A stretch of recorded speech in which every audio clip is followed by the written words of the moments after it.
Si nous comparons la famille Plouffe... Ne nous laissons pas emporter par notre chagrin. Nous avons ici la crème des hôpitaux et des médecins qui sont parmi les meilleurs du monde. Ouais, mais pendant ce temps-là, maman guérit toujours pas. Et les Bougons... Une vieux, là, va me changer de Tampax.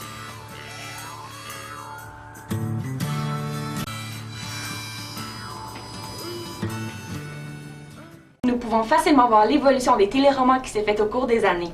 Cependant, ça ne s'est pas fait en un claquement de doigts. Rappelons que la télévision est apparue au Québec en 1952 avec la chaîne de télévision CBFT TV qui est maintenant ici Radio-Canada. L'arrivée de la télévision mène au transfert des feuilletons radiophoniques au téléroman. Par ce fait, on peut constater une grande importance et influence de la littérature sur les productions télévisuelles d'antan. Les succès de l'époque, tels que Le Survenant de Germaine Guévremont, Capot sorcier de Guy Dufresne ou La Passion Velder de Robert Choquette, adaptaient de nouvelles valeurs modernes qui venaient se transposer aux valeurs plus traditionnelles. On voyait maintenant des portraits de familles québécoises de différentes classes sociales. Par exemple, le téléroman La famille Plouffe que Roger Lemelin a écrit en 1953 représente ce milieu ouvrier urbain québécois. Cette famille incarnait une image rassurante et familiale, une image à laquelle les Québécois peuvent s'identifier. Son succès a été instantané et le Québec, même rural, s'est reconnu dans ses personnages. Mais les Québécois ne se reconnaissaient pas seulement dans ce qu'ils étaient, soit des ouvriers, dans la classe moyenne ou urbain, mais ils s'identifiaient aussi dans ce qu'ils désiraient être, c'est-à-dire modernes, libres et autonomes.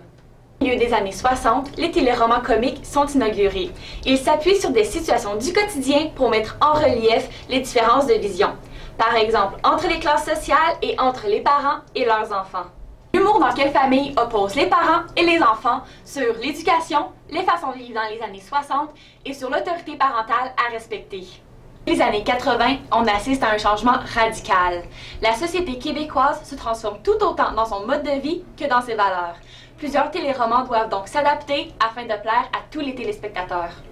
L'homosexualité, la violence, les quêtes d'aventures amoureuses ou sexuelles sont des sujets de plus en plus exposés à la télévision, ce qui n'était pas le cas auparavant.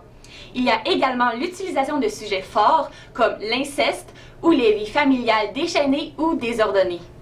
René Legris propose en une de ses thèses que depuis l'année 1985, les productions télévisuelles prennent la voie de la postmodernité et proposent des œuvres de plus en plus violentes. Des thèmes comme le fétichisme sexuel, la culture de la mort et de la violence ne sont que quelques exemples de la nouvelle version de nos personnages télévisuels.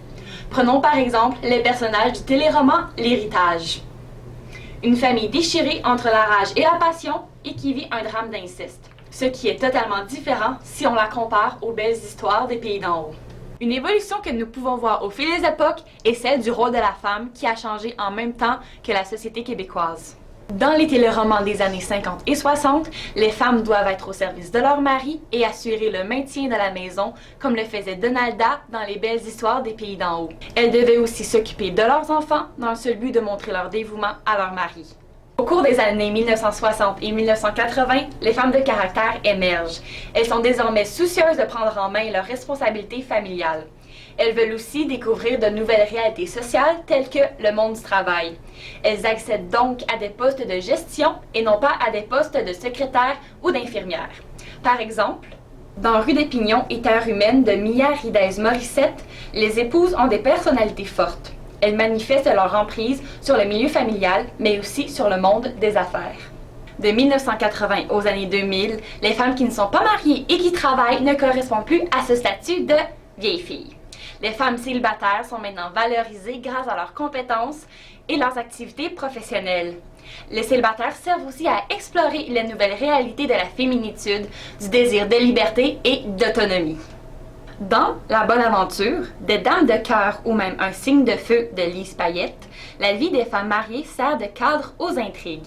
Elles sont insatisfaites de leur vie sexuelle et de leur vie maritale, ce qui les mène à faire de nouvelles décisions pour leur vie professionnelle et amoureuse. Pour conclure, le téléroman québécois a fait un bon bout de chemin depuis ses débuts en 1953. Ça nous prouve qu'il évolue en même temps que nous en tant que société et qu'il est en constant changement. Il est même intéressant de voir ce changement dans Les Pays d'en haut, la toute nouvelle adaptation des belles histoires des Pays d'en haut.